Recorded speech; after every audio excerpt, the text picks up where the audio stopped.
Hi, I'm Kevin Doody from the Future Housing Task Force. And about 15 years ago, Catherine and her family decided to move from Perth to good old Mount Tamborine, a place that I know well because actually I live here on a little avocado farm myself.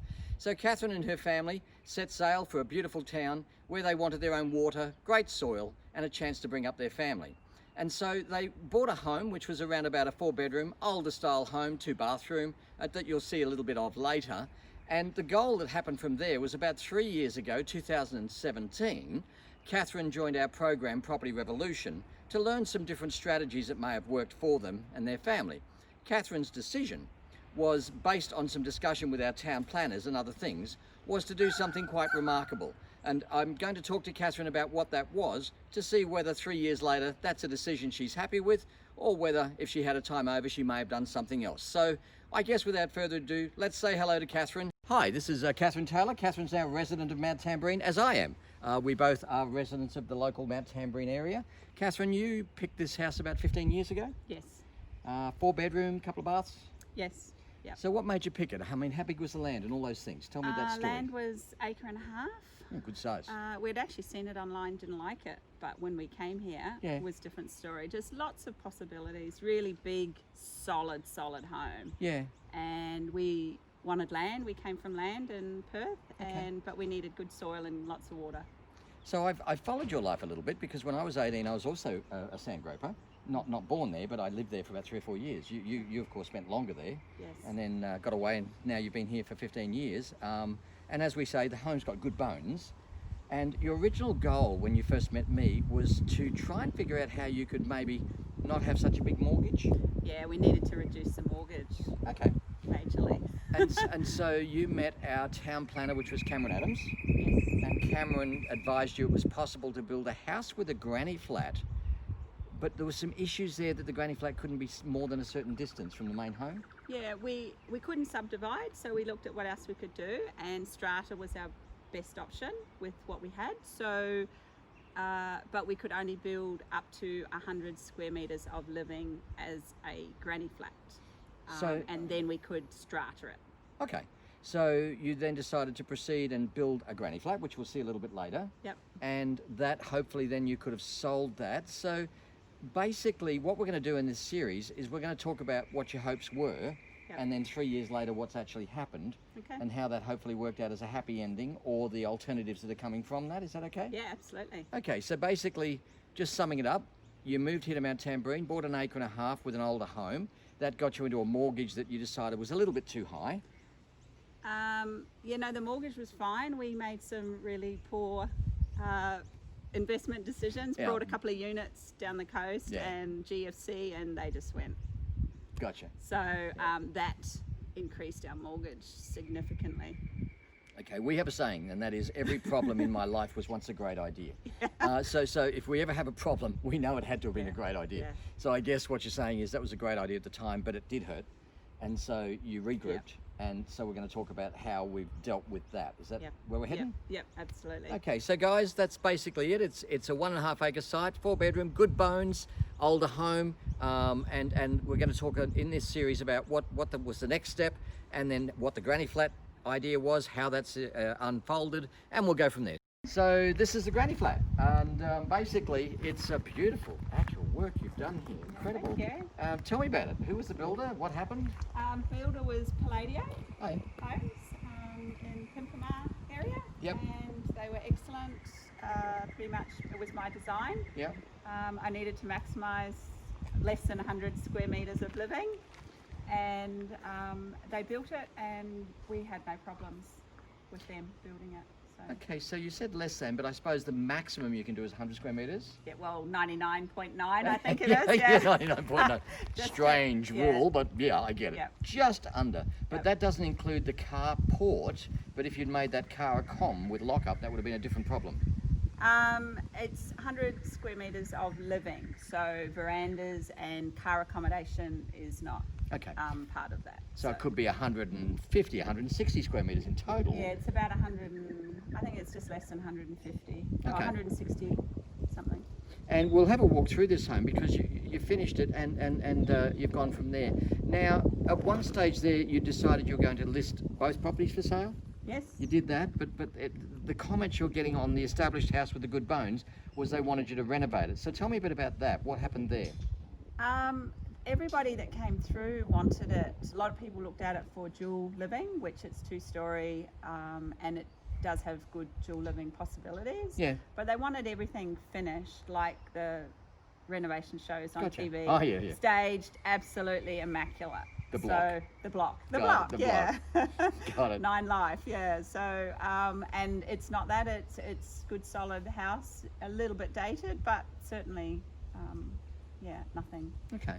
So your man is pretty handy, so he's going to do the renovation on that. We're doing the renovation. And you're going to move back into that because you lived in here for a little while. We did. And so you're going to live in there while renovating it. And I think you were saying that you're going to maybe rent this now? Yes. So so it gave us choices. Building this really gave us possibilities where before we just had massive mortgages and no way to really pay that off unless we worked more or robbed a bank. So Or sold the house. or sold our family home. Yeah. So this has given us choices. So whilst our first choice might be to sell it, with everything that's happening, we're now renting it and renovating the big one, and we're going to rent out part of that as dual living as well. So interesting. You were saying to me that the local real estate agent, who's very good, has estimated that this will rent for about $620 a week or $620 a week, but you're going to fully furnish it. No, that's empty. Oh, it'll be empty? Yep. Okay, wow. Yep. They're bringing So their own 620 vacant, and that's a 100 square metre home internal, but it's a beautiful block. I think, what is this on? What's the land size? The land is actually an acre, but they'll probably only have 3/4 of an acre. Got it. Yeah. No, it's a beautiful thing. And the tank, of course, you were saying was a whopping 30,000 gallons, which is a lot of literage. Yep. And because you're in Perth, you and I both know that that's a dry old town. and what you're looking for was good soil and plenty of water. Yeah, and you've got both of those here. Yep. So interesting. So basically, this has given you the flexibility of an income stream to assist in mortgage. Yep. The opportunity then to renovate that whilst this is creating an income, and then eventually either sell this or that. So which way do you think you'll go? I'm not sure. Yeah? Okay. Has the family fallen more in love with this home than they have that home? The kids loved it. We all loved it. It was Yeah. small. Housework was really quick and easy. Yeah. But that one has space and comfort. I get There's it. and my husband has his work up there, so Yeah, he likes that. Honestly, both. I mean, if we could, we'd keep them both. But it's all about the money. It's not about the money. It's about the money. So that is a line that I use in my program. Yeah, it's all about the money. It's about the money. So there's a couple of possibilities to generate some more income. Yeah. And then it might be a keeper, but we'll see. Okay, but this has given you at least some comfort. Would that be fair to say? Oh, absolutely. Whereas before you're pretty stressed out. Yeah, it's really like winning lotto. Yeah, So it's been a huge turnaround. Okay. Financially, and just allowing us to have choices To breathe. and to breathe and to look at other possibilities. Yeah, which is great. So let's wrap this up. The key point, you cannot subdivide a block of land that's around about 1.5 acres. You can't even subdivide a block of land if it's 3 or 4 acres. In fact, you can't even subdivide a block of land on Mount Tamborine, period, at the moment. So there was a way of doing that, and that was using a thing called body corporate. Body corporate is where you get to write your own rule book, where you get to interpret the town plan in a way that allows you to build a granny flat. So step one, we created 2 titles where there was one, where it wasn't possible to do that using freehold. Secondly, we had to overcome the issue that you weren't allowed to build a house any further away than 20 metres from the existing home because it's a granny flat and therefore is part of the home.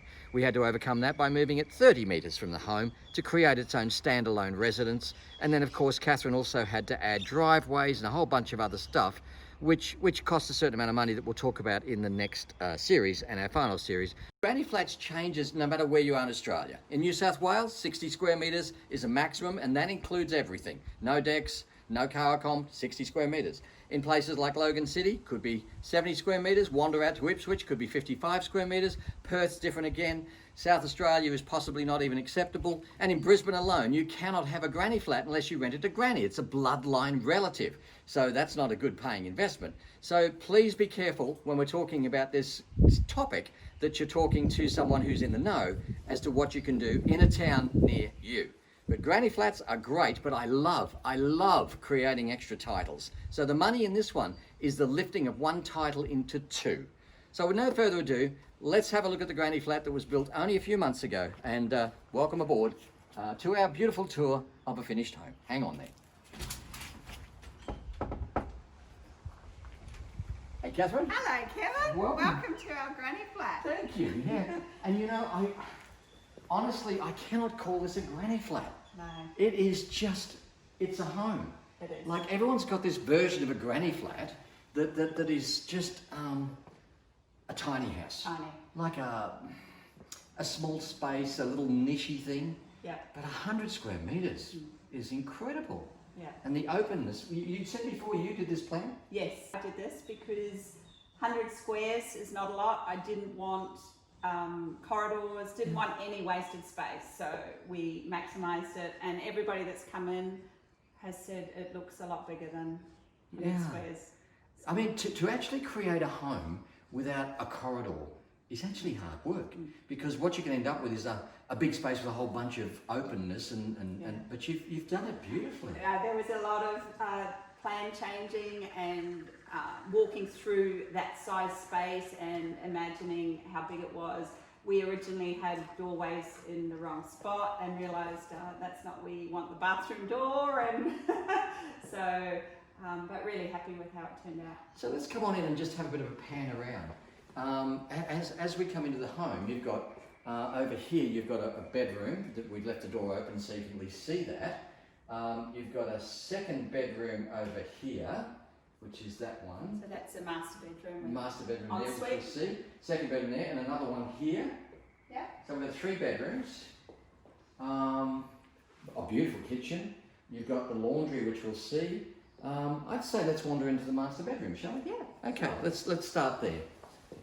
Your floors, you've done a great job there. What did you do there? Timber laminate. Okay. I think they're about 12 mil. Yeah. And right through the whole house, there's no carpet, so it helps with that flow of making it seem bigger. And this is going to be fun for our camera operator, because somehow it's going to be a case of walking into mirrored doors without actually capturing the actual person in the mirrored doors. So yeah. we'll see whether we get away with that one as we go, okay? So let's come in and have a look at the ensuite. Oh, that's beautiful. That is spectacular. Come on in. Oh yeah, there's room for 2. In fact, when you shoot the shower, you can quite clearly see that there is room for 2. Yeah. That's fantastic. Look at that.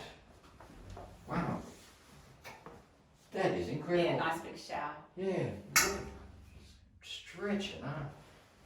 Gotta love that. Okay, well, that is a really spectacular space. Love the tiles. I love the open space.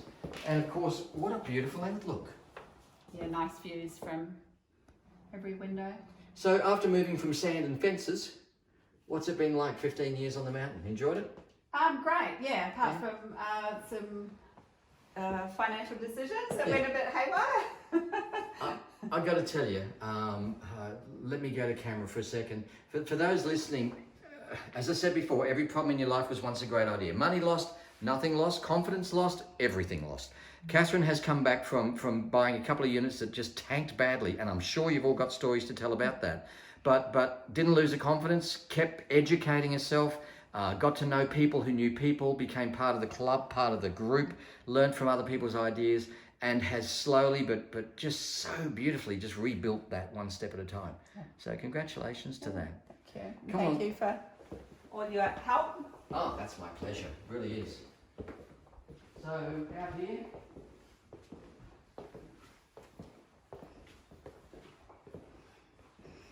I just can't get over the openness of a granny flat. It is just incredible.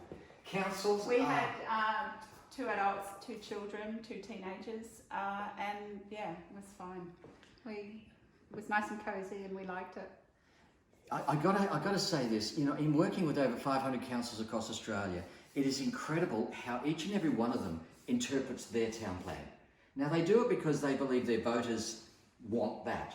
But when they see things like this, I believe all councils would understand the true value of a granny flat that you've created here. It is just beautiful. So 2 more bedrooms and a bathroom. Bedrooms are bedrooms, so basically kitchens people love to see, and what a great job you've done on that too.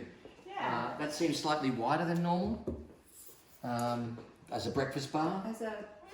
Yeah, we needed a bit of bench space. And you went all out on the oven here. I mean, that's a big oven. Yeah, it is. People in the granny flat are tempted to have the tiny little wall oven, you know, little sinks. They just minimise things when you've still created exactly the same size as you would for a normal family home. Yeah. It's actually not too smaller than our kitchen up there, because we modelled it a lot off that one. Okay. That one's just got a bit more space there and just a little bit longer. But and because you did build a granny flat on an acre of land, that would have cost you quite a bit for roads and services and crossovers and all those things. Yeah. So what was your all-up budget to do this? All up budget was probably including the strata, so that was council fees of 14,000 and whatnot.